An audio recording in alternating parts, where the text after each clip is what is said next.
Hello, everyone. Welcome to the February 20th Sunday 3-gamer for the for Call of Duty DFS slash betting action. Today, have a pretty interesting 3-gamer, especially given the results yesterday. This one should be pretty fun to look at. I think the first two games at least. Quickly recap yesterday. Super weird one. So this isn't showing it here quite yet. The game's wrapped up not too long ago. These Saturday Call of Duty games run on pretty long, but it was SLATE Thieves getting the 3-1 win over Toronto.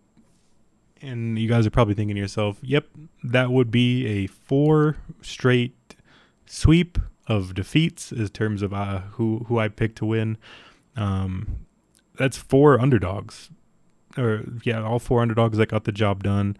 I don't remember odds for them necessarily, but I think Seattle was like minus 650, Boston was like minus 320, LAG was like only a minus 170, and Toronto was also like a minus 170 or something. So 2 small underdogs, a medium, and a large underdog all come through for the Seattle, New York, Minnesota, and LA Thieves.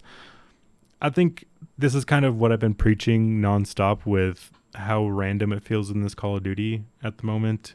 I feel like we had so many like favorites win in a row, then a huge day of just underdogs winning. I do feel a little screwed in the Seattle, Florida series.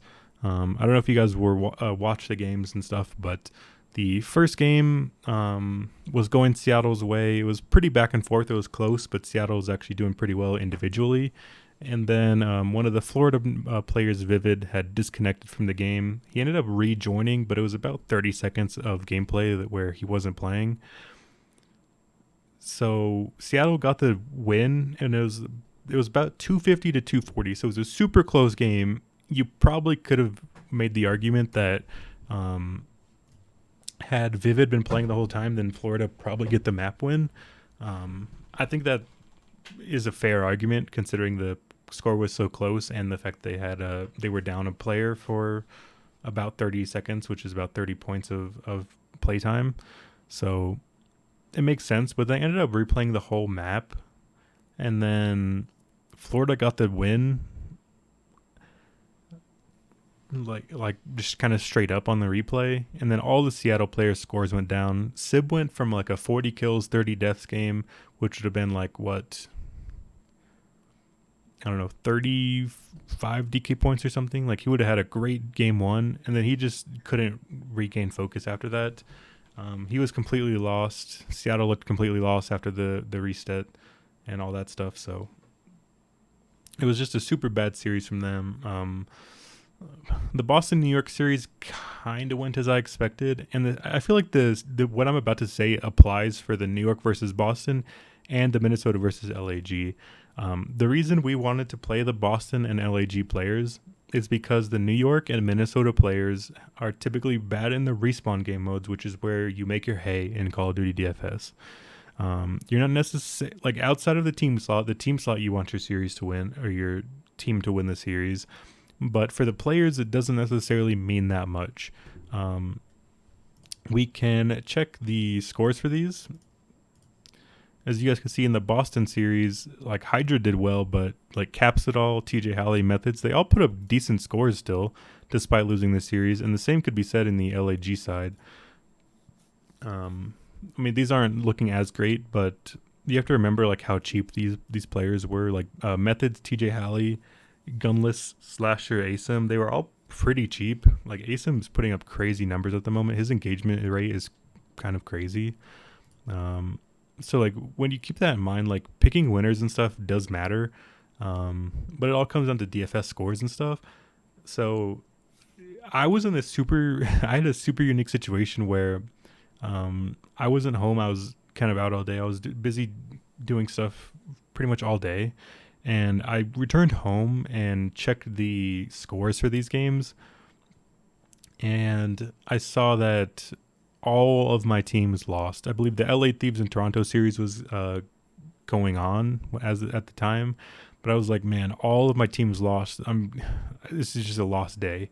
And this was after my League of Legends lineups lost and my CS:GO lineups lost. So I'm like, man, swept the whole day of defeats. Just the whole day is bad.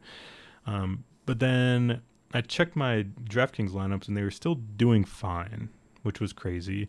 I ended up falling out of some money overall, but I had a lineup with the Boston players and the LAG players, and they actually did pretty well. They were cheap. I got some good scores from them, so I actually ended up being a profitable day despite having despite having 0 series winners.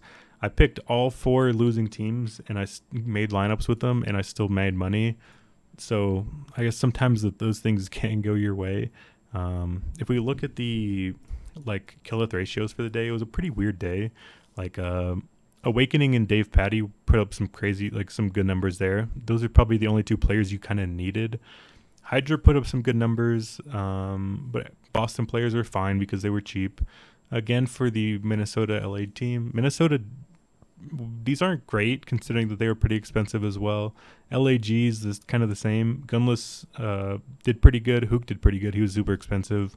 Slasher was cheap, so he was fine. Asim had so many overall kills. Again, it was pretty good for him.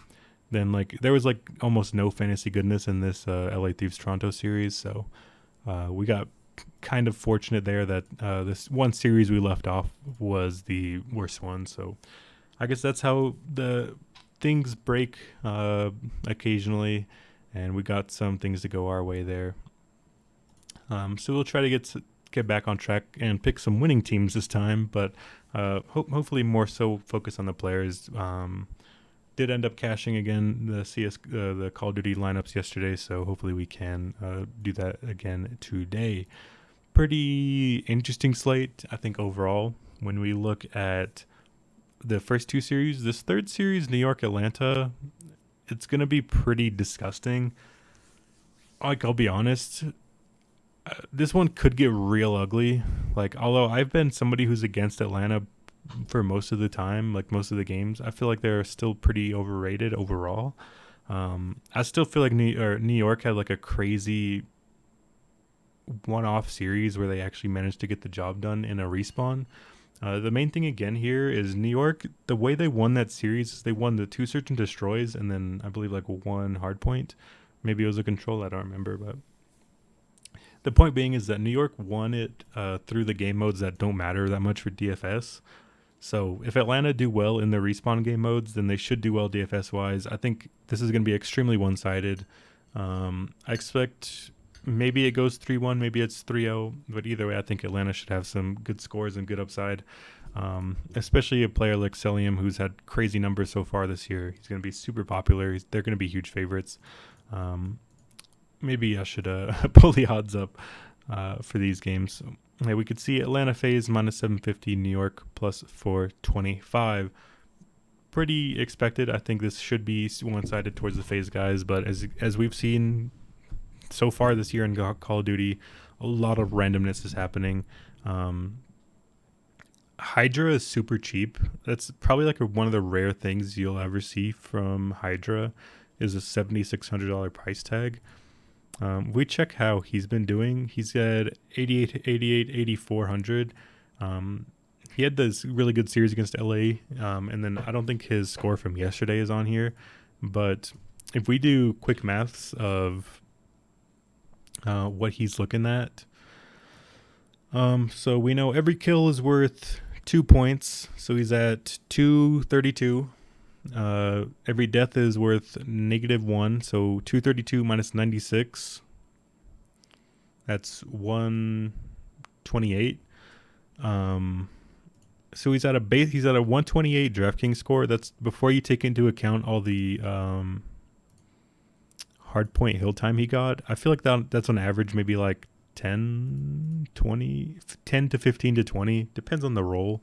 I don't think Hydra gets that much, but if we give him an average amount of 15 plus, what did I just say, 128, then he's looking at a 140 DraftKings score. And as we could see, he's at a 140 and a 120. Obviously 2 bad games against Seattle and LA Thieves. But Hydra is just such an individually talented player, probably one of the best players in the league. Just sucks that he's on this team that's so bad. I feel like Hydra's in a decent spot, actually. Again, this is something I've preached a lot with the Call of Duty DFS so far this year. Is it the score? The team score doesn't matter as long as you don't get swept. That's the only caveat. If you get swept, then your score is going to be done. You're just going to be dead in the water. That is definitely a real possibility, a pretty strong possibility here that New York gets swept by Atlanta. But I feel like if it's not a sweep, I wonder what the odds are.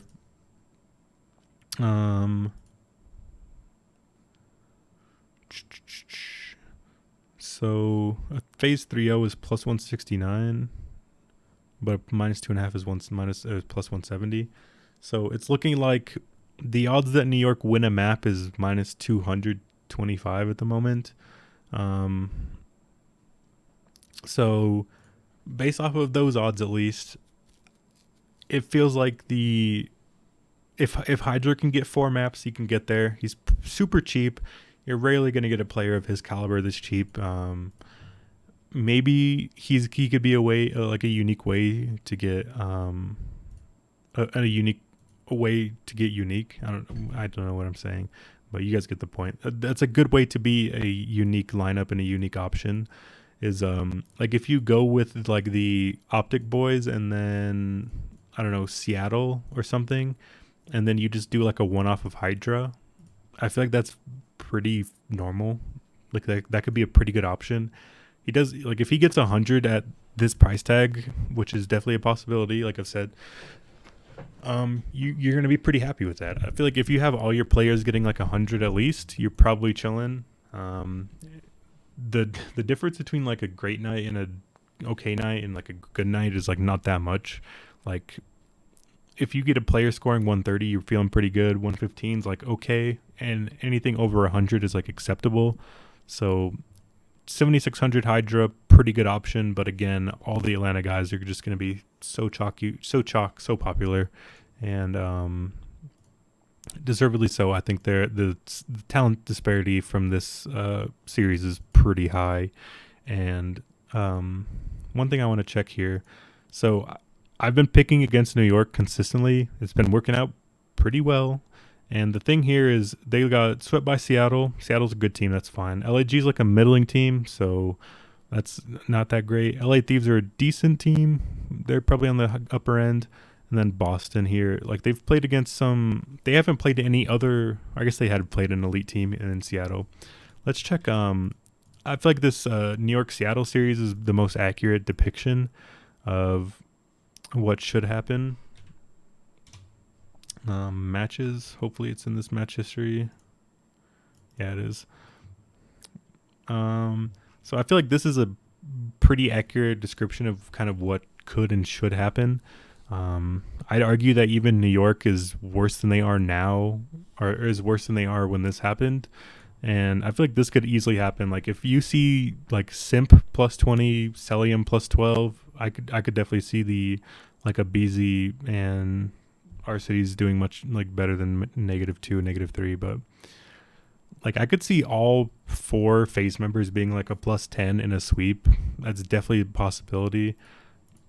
I feel like I've spent so much time talking about a huge favorite, but you know, it is a integral part of the slate when you consider that they're the one gigantic favorite, so they're probably going to be who everyone pairs up with. Celium, our cities are pretty affordable. They're getting up there. They're definitely expensive, but they're gettable for sure. BZ and Simp are pretty pricey, but we should talk about the other things first, because I think the Seattle London and Optic Boston series are pretty close.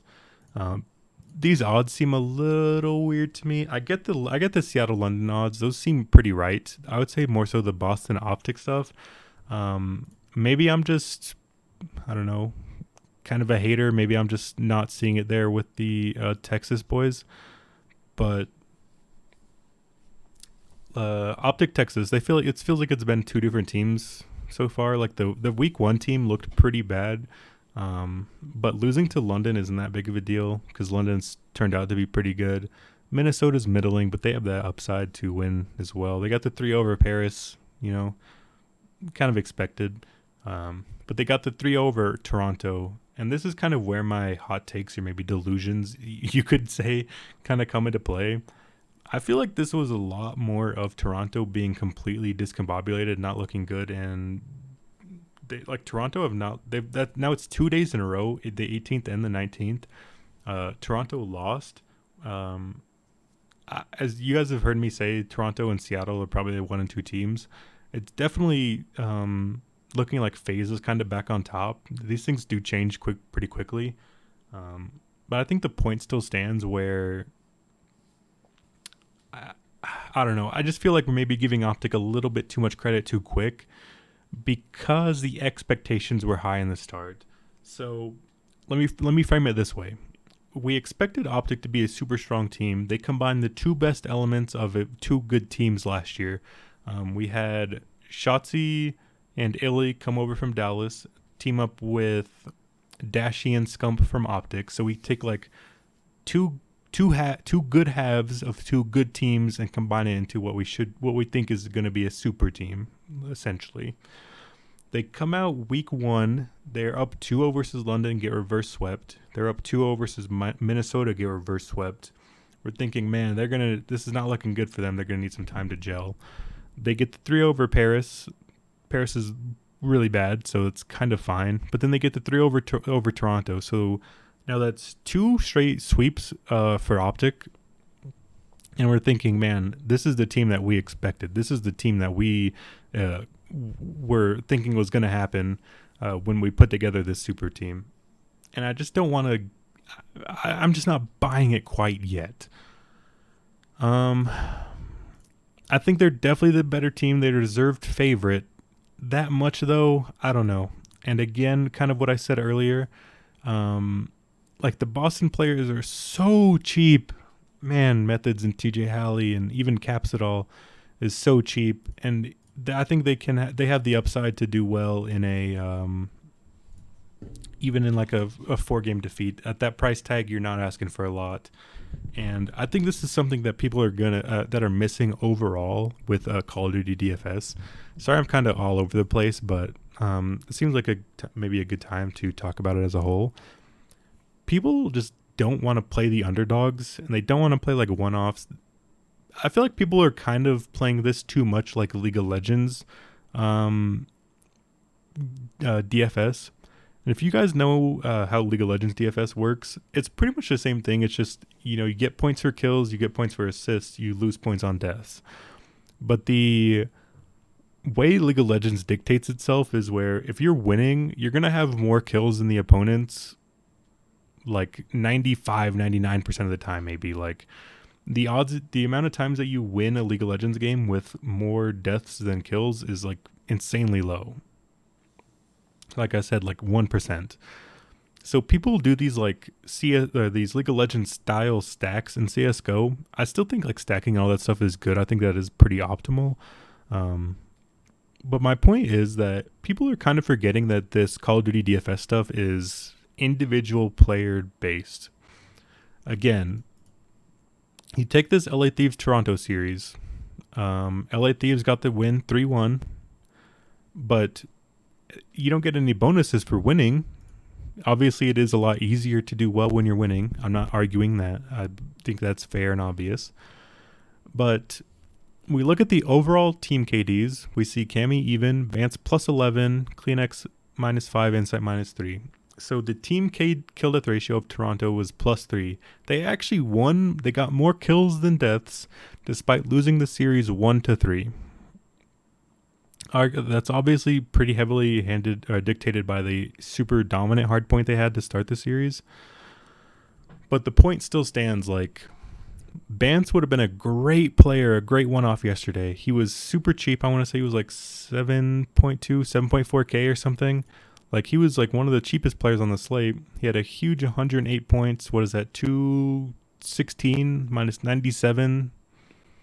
That's what? 1. What did I just say? It's like 112 or something. I don't know what I was just saying. So he's at like 100 and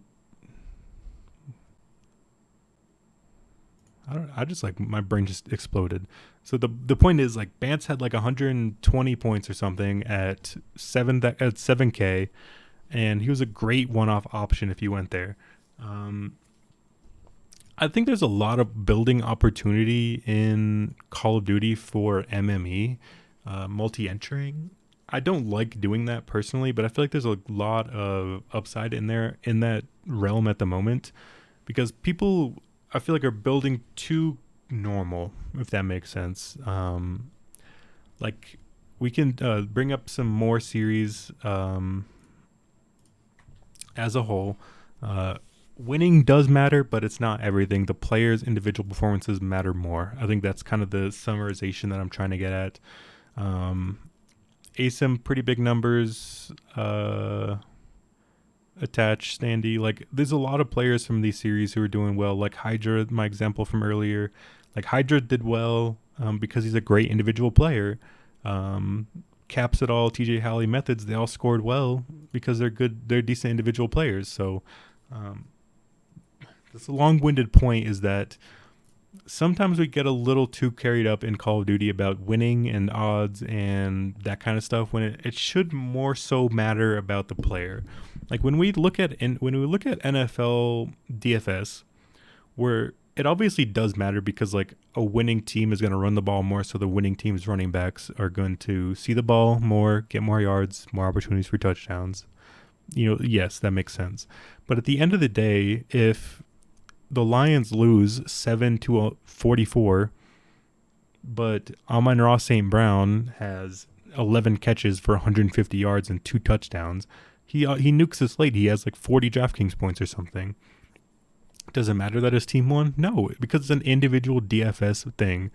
And that I feel like that is translation is a little lost in Call of Duty DFS at the moment. And I feel like the edge is there to be gained. One route that is unique and an option, I think more so on these 3 gamers, probably not in the 4 gamers, is using players against each other. So we look at London. I mean, Afro is simply mispriced. London is super cheap. Afro is mispriced. He should be like probably up here in the 8s. Gizmo 8.2, definitely affordable. He's been looking great. Nasty at 7.8 isn't ideal, but he's doing decent. He can definitely pay that price tag off. What percentage of lineups do you guys think would have a Afro with like a Sib? Very, very, very low. Probably like you would argue that people who do that were like misclicking or drunk making lineups and that kind of stuff. Like you never see players against each other. And when it comes to great individual talents, it definitely can happen. Like if you were to see a lineup tomorrow and it has like Celium and Hydra, you probably would call them crazy or something. Like you would think this is terribly inoptimal, but it's definitely possible. Now, obviously, that's a little bit of an extreme. You don't have to play players against each other because that does seem a little disadvantageous to what you're trying to do. But the point is still like, you don't have to think New York are going to upset FaZe if you want to play Hydra. You just have to think, is Hydra going to have a good game? I feel like that's kind of the simple enough way to explain that, what I'm trying to get at here. Again, I do want to add the caveat of if your player gets swept, then it's a whole other thing. I don't know if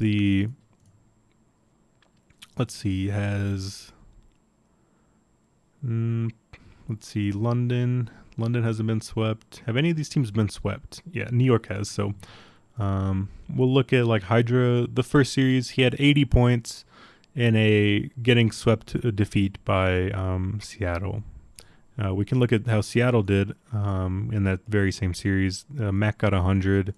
Of course, Sip and Pred were great. They had 140 and 136. So the difference in getting the sweep bonus and versus not playing that 4th map matters so much.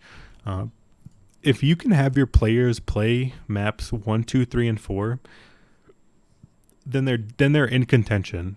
Then it's kind of just up to who, if they're doing well, if they get the kills and that kind of stuff. So that's kind of the point. That's what I was trying to make, is let's not get caught up too much with the wins and losses. We can focus more on the players, I think, in Call of Duty. Again, with the caveat being, if your players get swept, they're going to kill you. Like the okay, that seemed extreme. I worded that poorly. If your players get swept, then they're going to kill your lineups. Most likely, you can maybe squeak out like a main cache or something, but the odds of that are pretty low. So, if you can have your players play all 4 maps, then it puts you in contention for them to at least have a chance to perform. And I think that's kind of the point here with Call of Duty at the moment. So I think there's still learning and advantageous options that we can have to attack these Call of Duty slates. I think I want to try to think about these slates more so in that fashion. Me personally, I know you guys are probably tired of me ranting about random things that aren't necessarily these games, but me personally, I feel like I've been focusing on these slates too much, like League of Legends slates as well. Like what happened to me yesterday, or I guess today, depending on what happened to me on the 19th slate, was I didn't get a single team win correct. I predicted all 4 losing teams, but my DFS scores still got there. So that's just what we need to focus on more, I think. Looking at player values, maybe trying to ignore who you think is going to win. Obviously, it does help, but it's not necessary. And looking at player values who you think can outperform those numbers. Like right off the bat, I think Capsidol, Methods, TJ Howley seem relatively underpriced. Afro seems super underpriced. Hydra seems underpriced. Again, all underdogs, all usable. I don't know. Here's the thing. I don't personally like making multiple lineups. I don't like making tons of lineups. I like having my clear definitions. Like maybe this is a casual take, but I like watching the games and knowing like, oh, I'm going to cheer for Seattle. I don't want to watch Seattle versus London and be like, man, I hope Afro and Sib and Pred do well. You know, I kind of just want to cheer for a team and cheer for some players, not pray for the best. You know, I don't want to guarantee myself losses that way. I know it's a dumb way to view it, but again, I think that is worth talking about and worth focusing on as we build lineups. I think especially if you do the like single entry, smaller field stuff. Like if you were, I don't know what will be like a popular build tomorrow. I don't know how chalky like Optic and everyone will be. If I were to guess, I would guess people will just go with like Optic Atlanta and then play like Afro one-off or something because Afro is so mispriced. It's silly. But there's a lot of options. Like you can, I think you feel like you can easily get to a Hydra here and leave off Atlanta in a lineup. Pretty unique way to approach it. Methods, TJ Howley, something similar. You don't necessarily have to play them both, but you could get a one-off of Methods. I feel like he does pretty decent, especially at that low price. You're not asking for a ton. Afro, super cheap as well. I don't know if I will end up playing the people against each other. I feel like I probably should, but maybe I'm just still a little hesitant on the idea. I don't know. Like I feel like if you were to check the scores tomorrow, you see Seattle 1-3-1, and then Sib and Afro both did well. That's definitely a thing that can happen. And let's see, their prices are 10 and 6.4. So at 16.4, there's an average salary of 8,200. Like, yeah, you kind of just need him to hit the 100-point threshold, and you're chilling. Maybe you want more from Sib, but because he's so expensive and he has been performing well, that was just kind of my rant there. But now to contradict myself and pick winners, I feel like this is a decent bounce back spot for Seattle. I do love London. Like, as you guys know, London has won me a good amount of money so far. They're kind of like a personal favorite team at the moment. They were super underrated to start the year, and now it feels like people kind of gave them a little bit too much steam. I still feel like Seattle had a super bad day against Florida. Like the resetting the map and stuff. Like the Call of Duty players' mental is so bad. This is like just kind of nature of the game because it'll go both ways. Sometimes it'll help you, sometimes it'll hurt you. But like they won the first map and they had to replay it. They lost it, so it's like it feels so bad. And then their best player Sib was just having a really bad day. So I think they come in tomorrow newly refreshed. They probably have a little bit of motivation maybe now, and they get the job done. I think they make kind of a statement here. I think Seattle's a good spot. I like the Seattle players a lot, especially Sib to have a bounce back. I'm not sure where ownership will be. He'll probably get squeezed out because of people will want to play Shotzi, Simpa, Beezy. Like those are probably all three arguably better options. But I'll go back to Sib. I think this is a good spot for Seattle and Sib. But again, Afro super mispriced. You could argue Gizmo is like his production so far has been crazy, and you could argue playing both of them is good enough. Like I wouldn't argue with you at all if you wanted to lean that direction as well. But I like Seattle. I like Sib a lot. Again, this should be a close series, but we'll look at player stats a little bit later. Optic Texas versus Boston Breach. I think this should be actually like a pretty close series. Again, I think Texas is kind of getting a little bit too much steam. I feel like the pendulum swung one way too far, then it swung the other way too far. Like people thought, like after Texas lost those first two series, people thought they were bad. We were on them heavy against Paris. Now it seems like people are kind of heavily on Optic again to be great, and maybe they're a little bit closer to Boston than it looks.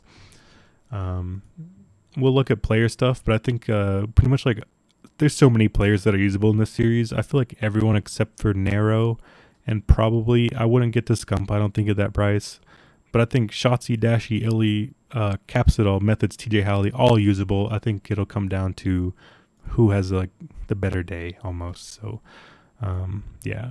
And then I've talked about the Atlanta New York series a lot already, but I feel like the sweep potential is pretty large here. I feel like this maybe is one where Atlanta kind of makes that statement on the end of their like regular season, and I think they want to get the 5-0. They want to get the perfect series start. And I just feel like New York, despite them getting this win over Boston, I just feel like they're still so bad.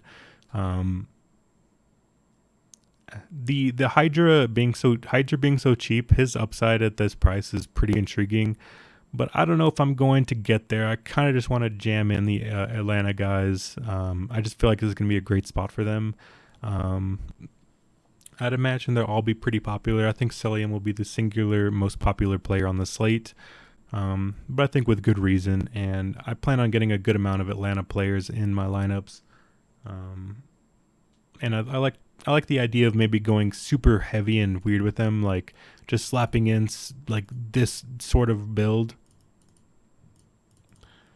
Just going super heavy with all the Atlanta All-Stars and then going cheap with the Boston guys or something like that, that seems pretty intriguing to me. So we can talk about the individual player stats.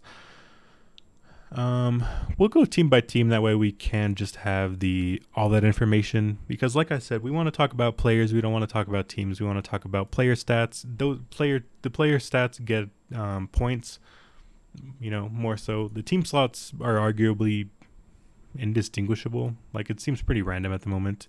I don't think there's a theory for that. Maybe that's worth looking into, but not at the moment, I don't think. The first one, Seattle, London. Let's put them all in and see if there's any standouts. I think Sib and Celium are going to pop pretty well.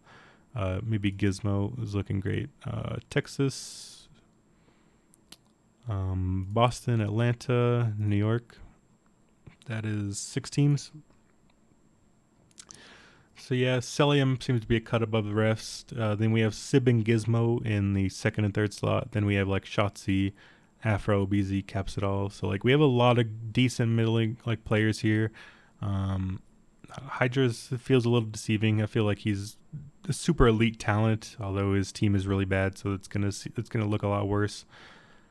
I feel like TJ Halley is also getting a little bit of a bad rap. I think the thing here with the stats on the Breaking Point website. They don't get updated like quickly, I don't think. So I don't think that this includes their the games from yesterday, which are important. These are. I'm gonna check the team stats here. So let's look. Celium has 7 hardpoints played and 5 search and destroys. Let's see when that's happened.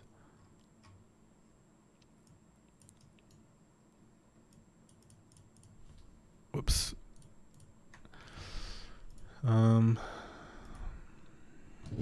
Whoops. Okay, so no, this is actually accurate and up to date. FaZe versus Minnesota. When did that happen? I shouldn't have closed my wiki. I apologize. Keep bumping my mic. Whoops. Wrong esport. All right. Oh, wrong esport. COD wiki. There we go. All right. Scroll down. All right. Maybe they were a bad example. Let's do Boston because they're playing yesterday and today. Look at Boston. Let's see. Find Capsidol. His 6 hard points, 4 search and destroys. So yeah, actually their stats are up to date. It does have their New York and Boston, they've had, or Boston has had 6. They had 5, 4, so that's 9 plus 4, 13. So they've played 13 maps. And then it looks like here they have 6, 10, 13. So yeah, it doesn't have their stats from yesterday. That's a little annoying because the yesterday stats do matter. So that Sib will probably fall down a little bit. He had a super bad day. I think that's all that matters. I think Capsidol will maybe fall down a little bit. Methods, I think TJ Halley will go up. So that kind of thing does matter. It doesn't have the stats from yesterday. That's important, but I think the point still stands, and I think we're gonna have to start calling some teams here. I don't think I'm ever gonna be playing New York tonight. Unfortunately, I think getting to Hydra would be nice. It just seems like it's kind of the lower end option out of the options I think I have. So Celium, Sib, Gizmo, all looking like a cut above the rest. I think those are fair. I'm not sure where Gizmo will end up being because I don't know. Like ownership is so hard to guess because it feels like it kind of comes down to whatever like optimizers and all the tools that people use. And I don't use those personally, so I don't know what that stuff is spitting out. Pretty much, if that makes sense. I think Celium and Sib are probably the 2 options for me. Their numbers are just looking too great. They're looking pretty good individually. I think they're in decent spots. Make a lot of sense. Shotzi's been looking pretty crazy lately. He's been tearing it up 150, 130, 140. It's understandable why you would want to get there. Again, this is why I think I don't think it's a great option for GPPs. Maybe it is. Maybe this needs some experimenting. But like, let's say hypothetically you were to play Sib, Shotzi, and who is the other one? Celium. So that's a lot of salary right there. Who is the best value? I guess it'd be Afro. And then we look at somebody who else is like a decent value. Maybe we can get to... I guess we don't want to do 2 and 1s. Maybe on Optic. How's Illy looking?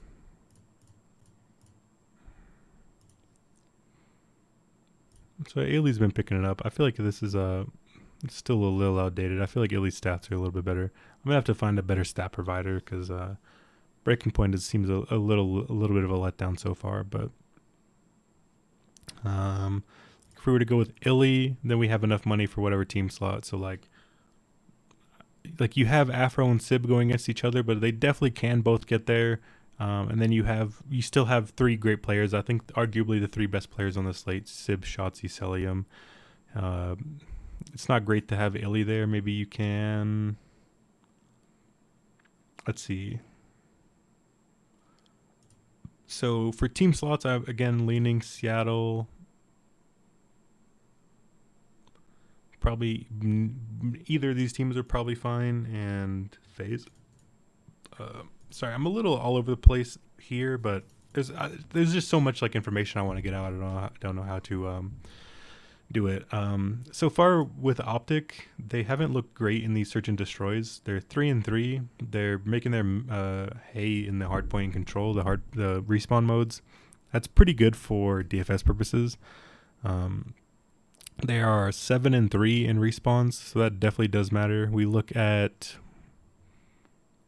who are they playing? Why am I so dumb? Boston. And then on the flip, they're not doing well in the respawns. They're making their hay in the search and destroys. So you could argue that using the Boston, I think that's a great price for the Boston Breach team slot. And then boom, we have 9,400 to do whatever we want with the players. I feel like Boston could do pretty well with the team slot there. I feel like that seems pretty underpriced. Again, for the team slot borderline, the only thing that matters is search and destroy. For the players, the only thing that matters is hardpoint control. So you guys can keep that in mind when doing your own research here. Again, this is kind of a weird video. Feels a little bit more like teachy rather than necessarily breaking down the slate. But I think I feel like maybe it's more so should be kind of about the players and that stuff. So yeah, I think I like it. Maybe I'll pull the trigger and make some weird, unique lineups like I'm talking about. Maybe it's too risky. Maybe you want the stacks; those feel maybe a little bit better. But there's only one way to find out. So that's probably what I'm gonna do. I'm just gonna suck it up. Maybe enter a little bit less money, but build in unique ways. Try to get in these elite players. And go from there. Maybe I'll have some unique builds. Maybe I think in the future the optimal lineup construction will not just be like a 3-2 stack or a 2-2-2 stack or something. I think it'll be kind of mixing and matching players and trying to get the right combos. It does seem more risky because you can have one player kill your lineup, but it makes you unique, and I think the upside there is pretty important. So yeah, we went over all the players and stuff. I feel like the Boston Breach team slot is pretty underpriced. Yeah, I think that's going to be it for me today. A lot spewed out. Hopefully you guys, manage to learn some stuff and have a better idea of what to do tomorrow. I'm going to take the shot and I'm just going to build unique. I'm just going to get the players I like. I'm not going to make sacrifices. I'm going to get players like Sib, Pred, Gizmo, Afro. I'm going to get players like Shotzi. I'm not sure about the other Optic boys. Maybe Dashy. I'm not sure. But I like Methods, TJ Halley as salary savers. I'm probably going to get on Atlanta pretty heavy. I'm going to be all over the place. I'm going to be building random stuff.